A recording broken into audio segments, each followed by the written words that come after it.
విద్యార్థులను విస్మరించి 1200 మంది ఆ రోజు బలిదానం అయితే మీకు లెక్కలు దొరకలేదు. కేవలం 585 మంది మాత్రమే గుర్తించి వాళ్ళకు మాత్రమే మరి ఆనాటి కేసీఆర్ ప్రభుత్వము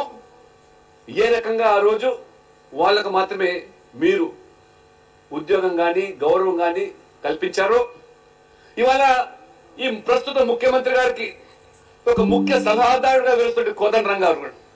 ఇవాళ నువ్వు ఒకసారి ఆత్మవిమర్శనం చేసుకోవాల్సి వస్తుంది. ఎందుకు ఇవాళ మనసు చంపుకొని వాళ్ళ కోదండరాం గారు ఆనాడు ఏ రకంగా 1200 మందితో ఒక పుస్తకాన్ని ప్రచురించి జేఏసీ అధ్యక్షుడిగా ఆనాడు భారతీయ జనతా పార్టీ దేశజాలకు పోకుండా మరి కాంగ్రెస్ కొన్ని వర్గాలు ఆ జేఏసీలో భాగస్వామ్యం అయినప్పటికీ తెలంగాణ ప్రజల యొక్క అవసరాల దృష్ట్యా, తెలంగాణ ప్రజల ప్రయోజనాల దృష్ట్యా ఈ రాష్ట్రం ఏర్పడాలని చెప్పి ఏ రకంగా జేఏసీలో కలిసి పనిచేశామో, జేఏసీలో భాగస్వామ్యం అయినామో ఆనాడు పార్టీలను పక్కన పెట్టి జెండాలను పక్కన పెట్టి ఒకే జెండా తెలంగాణ సిద్ధించడమే లక్ష్యంగా ఆ రోజు బీజేపీ ఒక ఉదాత్తమైన నిర్ణయం తీసుకొని ముందుకు పోతే ఢిల్లీలో లేదా తెలంగాణ వ్యాప్తంగా కూడా ప్రముఖమైన పాత్ర పోషించినటువంటి విషయాన్ని కోదండరాం గారు కూడా విస్మరించి కనీసం ఇవాళ ఆ ఉత్సవాల్లో ఆవిర్భావోత్సవ పండుగల్లో బీజేపీని భాగస్వామ్యం చేయకపోవడం అంటే ఇవాళ ముఖ్యమంత్రి రేవంత్ రెడ్డి గారు మొత్తం తెలంగాణ సమాజం ఇవాళ మిమ్మల్ని గమనిస్తూ ఉన్నది. మీ యొక్క అవకాశవాద రాజకీయం ఇవాళ కోదండరాం గారు కూడా ప్రశ్నించకపోవడం పైపెచ్చు ఆనాడు 1200 మంది సూచి తయారు చేసి నిలదీసిన నీవు మరి రేవంత్ రెడ్డి గారు అధికారులకు వచ్చి 6 మాసాలు అవుతున్నది. ఎందుకు మిగతా వాళ్ళను మీరు గుర్తించి గౌరవించకపోవడం? ఏ ఉద్యమకారుల వల్లనైతే ఇవాళ మీరు ఈ రాష్ట్రానికి ముఖ్యమంత్రిగా తూలుతూ ఉన్నారో ఆనాడు కేసీఆర్ బీఆర్ఎస్ టీఆర్ఎస్ పార్టీ చేసిన తప్పిదాలనే నువ్వు కొనసాగిస్తూ పైపెచ్చు మీ మేనిఫెస్టోలో ఎన్నికల సమయంలో చెప్పావు గృహజ్యోతి పేరు మీద ఆనాడు కేసీఆర్ విస్మరించినటువంటి మిగతా 600 చిలుకు వాళ్ళను గుర్తిస్తామని, గృహజ్యోతి పేరు మీద వారికి అనేకమైన సదుపాయాలు కల్పిస్తామని ఇవాళ కనీసం 2 పూటల తిండికి నోచుకోకుండా అనేకమైన ఆరోగ్య సమస్యలతో లేదా ఆనాడు లాఠీ చార్జీలకు తూటాలకు ఇప్పటి కూడా సజీవ సాక్షులకు కొనసాగుతున్న వాళ్ళ పట్ల ఆ కవులైతేమి, కళాకారులైతేమి, సాహితీవేత్తలైతేమి వాళ్ళందరూ కూడా విస్మరించి ఏ రకంగా ఇవాళ నువ్వు 6 మాసాలుగా కేవలం ఓట్ల వేటలో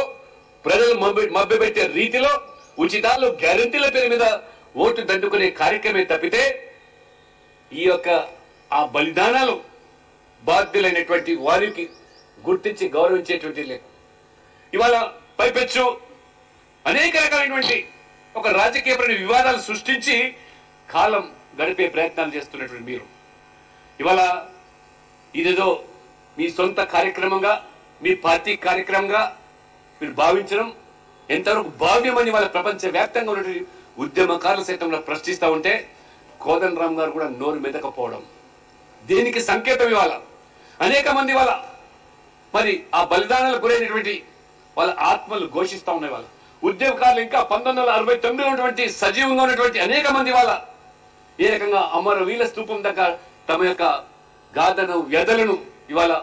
వారిని సైతం కూడా భారతీయ జనతా పార్టీ తెలంగాణ వ్యాప్తంగా మండలాల్లో, జిల్లాల్లో, రాష్ట్ర వ్యాప్తంగా 1969లో ఉన్నటువంటి ఉద్యమకారులు ఎవరైతే సజీవంగా వాళ్ళను కూడా గౌరవించి వాళ్ళను కూడా సత్కరించి భావితరాలకు తెలంగాణ చరిత్ర, తెలంగాణ సాధన యొక్క ఘట్టాలను తెర మీదకి తీసుకురావాలి. ఆనాడు తెలంగాణ చిన్నమ్మగా ఏ రకంగా ఆ రోజు ప్రఖ్యాతి గాంచిందో పార్టీలకు అతీతంగా కూడా ఆనాడు పార్లమెంట్ లో గొంతెత్తి సుష్మా స్వరాజ్ గారు మీరు హైదరాబాద్ మినహాయించి తెలంగాణ సాధన కోసం రాజీ పడేటువంటి పరిస్థితుల్లో లేదా మరి రాయలసీమ తెలంగాణ పేరు మీద రాయల తెలంగాణ అంశాన్ని తెర మీదకి తెచ్చిన సుష్మా స్వరాజ్ గారు పార్టీలో ఏ రకంగా మరి నిలబడి నథింగ్ డూయింగ్ రాయల తెలంగాణ కాదు, హైదరాబాద్ తో కూడుకున్న తెలంగాణనే ఇవాళ రాష్ట్రం కావాలని ఆ రోజు గొంతెత్తినటువంటి సుష్మా స్వరాజ్ గారు స్వర్గంలో ఉన్నారు. వాళ్ళ మీ మనసు ఎందుకు రావటం లేదు? వాళ్ళ ఇంత కఠోరంగా ఈ రోజు మీరు వివరిస్తున్న విషయాన్ని మొత్తం ఇవాళ తెలంగాణ వాదులు, తెలంగాణ సమాజం గమనిస్తున్నది. ఆనాడు పిట్టల్లా రాణిస్తున్నటువంటి విద్యార్థులు యువకులు రోజుకొక ఆత్మహత్య, తెలంగాణ రాలేదనే కలత, సోనియా గాంధీ ఏ రకం కరుడు కట్టిన మనసుతో